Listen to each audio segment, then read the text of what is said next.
कभी चौल में रहने वाले अडानी ग्रुप के चेयरमैन गौतम अडानी बिजनेस के साथ ही अपनी लेविश लाइफस्टाइल को लेकर भी चर्चा में रहते हैं। यही वजह है कि वो घर से एयरपोर्ट तक जाने के लिए भी हेलीकॉप्टर का इस्तेमाल करते हैं। उनके पास 3 हेलीकॉप्टर, 3 बॉम्बार्डियर और बीच क्राफ्ट विमान है। वहीं फरारी सहित BMW सीरीज की कई कारें भी उनके गैराज में है। बता दें कि अडानी का बिजनेस देश ही नहीं बल्कि विदेशों में भी फैला हुआ है। 40,000 करोड़ का है सालाना टर्नओवर। एक सामान्य परिवार में जन्मे गुजराती बिजनेसमैन गौतम अडानी आज भारत के टॉप बिजनेसमैन में से एक है। अहमदाबाद के पोल इलाके सेठ की चोले में रहने वाले अडानी का बिजनेस आज कोयला, power, logistics, real estate, agro products, oil और गैस जैसी फील्ड में फैला हुआ है। अडानी ग्रुप का सालाना टर्नओवर 40,000 करोड़ रुपए का है। उनकी वाइफ प्रीति अडानी पेशे से डेंटिस्ट हैं। उनके 2 बेटे करण और जीत हैं। गौतम अडानी बीते साल 2022 में दुनिया के दूसरे अरबपतियों की तुलना में सबसे ज्यादा कमाई करने वाले उद्योगपति थे।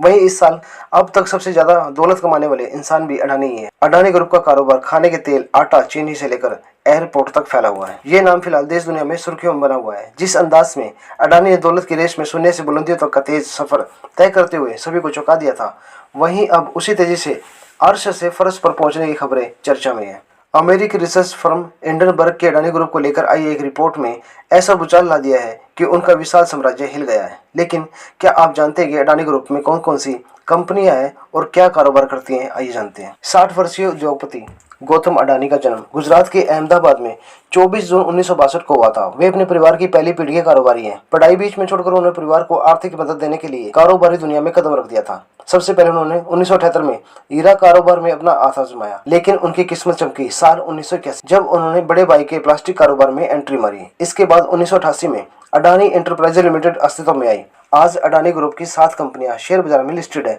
और बीते साल उन्होंने अंबुजा ACC सीमेंट को भी अपने पोर्टफोलियो में शामिल कर अपना कारोबार बढ़ाया था। प्रधानमंत्री नरेंद्र मोदी फ्रांस से राफेल लड़ाकू विमानों की खरीद का समझौता कर रहे थे। उस समय न तो रक्षा मंत्री मनोहर पर्रिकर मौजूद थे और न ही विदेश मंत्री सुषमा स्वराज।